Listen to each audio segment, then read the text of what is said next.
Hey everyone, today I went to the dollar store and I found these neat little Monsters Inc. figurines, so I just want to go over them all with you. Okay, first up we got Sulley. It's a pretty nice looking little figure. The only issue I have with these is the paint on these guys. Oh, that's a nice little detail. Got the spikes down his back, his tail there. And they got a little base to stand up on. Now the paint on these guys is kind of weird. Let me... There. His nose is a little dark, and the weird thing with Sulley, they always color him this bright blue, when really he's more of a turquoise in the movie. But it's sculpted really nice.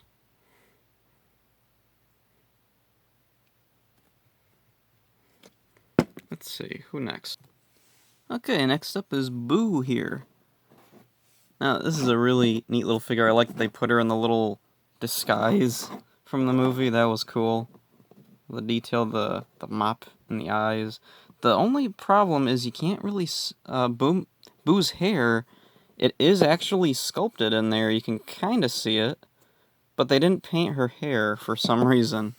And also just the purple on the little suit she's wearing isn't as dark as it should be. And it's really noticeable since the box actually has a pretty nice picture of what it's supposed to look like. But $1. If this was more, like if this was like a blind box type of thing, I'd be a little more picky, but since these are only $1, I can't really complain too much. Okay, next up is Mike. Okay, now Mike I can complain a little bit. The teeth here, on mine, they look passable enough, but there were other figures where the teeth were painted really, really bad. There was paint leaking over the lip, there were some teeth that they skipped painting. They're just awful. Also, I don't really like that his eyelid is down, just kind of makes him look half asleep to me. Anyway, the paint on the horns is okay. That was another thing. The other figures at the store, the horns, sometimes only one was painted, sometimes... Yeah. Now there's little claws on his feet. Those are painted, and that's really nice. I don't know if it'll show up. There's like a big spot here on his foot. Like a air bubble or something when they were molding this guy.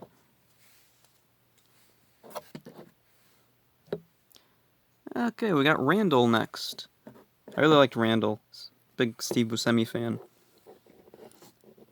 They got all the little details on his body right, but the paint really lacking on him. In the movie, and whoops, on the little picture in the box, there, now you can see him. You can see there's like a blend of a purple and pink to him, but this is all just one base purple color, and they made his tail really dark blue, and this was one of the more subtle blues of the choices I had at the store. Like, the figure looks nice, it's just the paint job isn't very good on any of these. Oh, and I didn't mention this Mike, he's way darker green than he should be. Anyway, the tail, I think what they were going for was, on the picture you can see that his tail is, like, let me try and get it there. It's like turning blue because he's a chameleon, so he could change colors, but I guess they didn't get the context that it's supposed to be a really subtle change. He doesn't just have a blue tail, but the sculpting's still really nice. There's this one weird thing, this gigantic piece here. He was two pieces put together, and it's really obvious. The other ones, let's see, Boo, it's hidden a little better because the body has these little segments. You can't really... It's not as obvious with Boo, but it is with him. They didn't even try to hide that. And again, they were all like this. Okay, next up is my favorite character, Roz. Again, the sculpting is really nice. All the detail of her pencil, the little notepad, that little sweater she wears. Oh, and the glasses have that little wire that goes around, but it's not painted all the way around.